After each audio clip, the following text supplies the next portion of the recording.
Chapter 9. Michelle floated in the air as if she were a bird soaring toward the sky. She relished the freedom she now had. She wondered to where she should travel and explore. Perhaps she could fly to a tropical island or the pyramids in Egypt. The sky wasn't even the limit. Should she venture into space and head to the moon, a planet in our solar system, or even the sun? There were too many possibilities to choose from. Closing her eyes, she willed her internal compass to guide her. She let her sense of hearing and touch absorb the sounds and feel of the powerful wind. When she finally opened her eyes once more, she was landing in a dark, unknown cave. This was not a place she would have chosen to explore.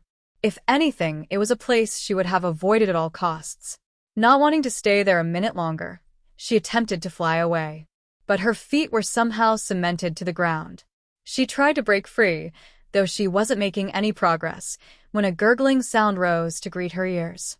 She let her gaze scan the dark void while she tried to figure out who or what was creating it. Two red, shiny eyes fixed on her.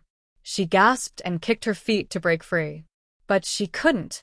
The eyes got bigger, more defined as they got closer. A dark silhouette of a tall being came into focus. She asked, "Who's there?" No one replied, except the guttural moans from the creature. When it was practically upon her, it wrenched her wrist. She cried out in pain, "Please don't hurt me." But the dark figure with red eyes didn't relent. It tugged at her arm, pulling it, and her toward it. She screamed hysterically. She jumped in bed, awakening sharply from her nightmare, only to see a dark figure perched at the side of her bed. At the top of her lungs, she released a banshee's cry of panic. Chapter 10.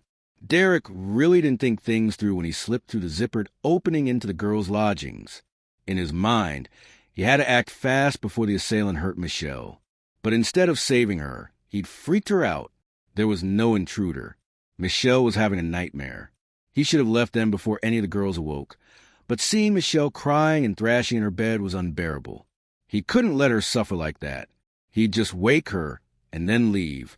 He leaned over her and whispered in her ear, "Michelle, you're having a nightmare."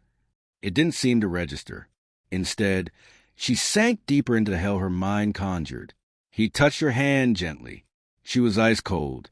"Michelle, wake up." Her eyes flew open, and she stared straight at him. She didn't seem to recognize him. The look of terror on her face told him she hadn't awoken. She was still dreaming. She let out a shrilling scream. He jumped backward. Losing his footing, he fell hard to the ground. The rest of the girls stirred in their beds. They saw him and began to scream as well, covering themselves up. It was their hysterics that finally awoke Michelle. She stared at him as if he were the devil himself. "What the hell are you doing in here, Derek?" Amy's voice was hoarse. He raised his hands in a surrendering motion. "Don't freak out. I didn't break in." He shook his head, correcting himself. "Well, technically I did break in, but it's only because I thought someone had snuck in here."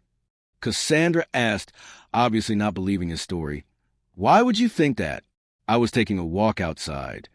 "You're not supposed to be out at night alone," Rachel stated. "I know that.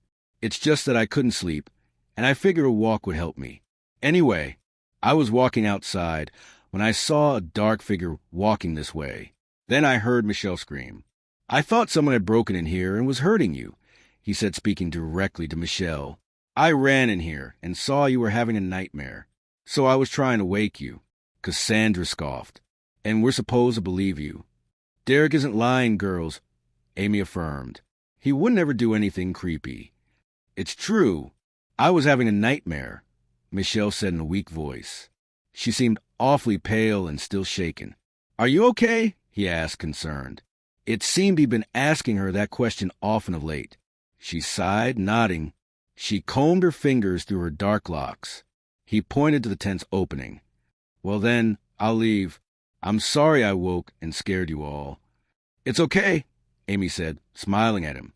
Michelle followed his exit with her gaze. He stood outside their tent wondering who it had been he saw sneaking about and exactly where were they heading.